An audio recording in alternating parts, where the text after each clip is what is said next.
آصف علی زرداری کی وزیر توانائی کو ہدایت، سندھ کے ہر گھر میں سولر سسٹم لگوایا جائے۔ السلام علیکم اور پاکستان ونک میں خوش آمدید۔ نیوز اور اپڈیٹس کا آپ کا اپنا یوٹیوب چینل۔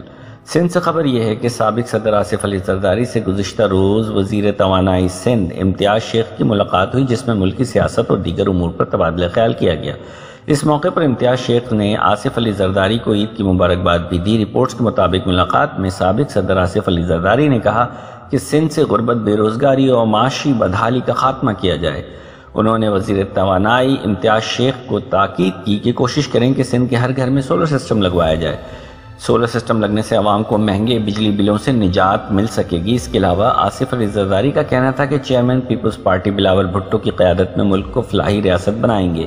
کوشش کریں کہ سندھ کے ہر گھر میں سولر سسٹم لگوایا جائے تاکہ غریب عوام کو مہنگے بجلی کے بلوں سے نجات مل سکے۔ ابھی تک کے لیے اتنا ہی۔ مزید خبروں اور اپڈیٹس کے لیے پاکستان ونک کو لائک اور سبسکرائب کر لیجئے۔ شکریہ۔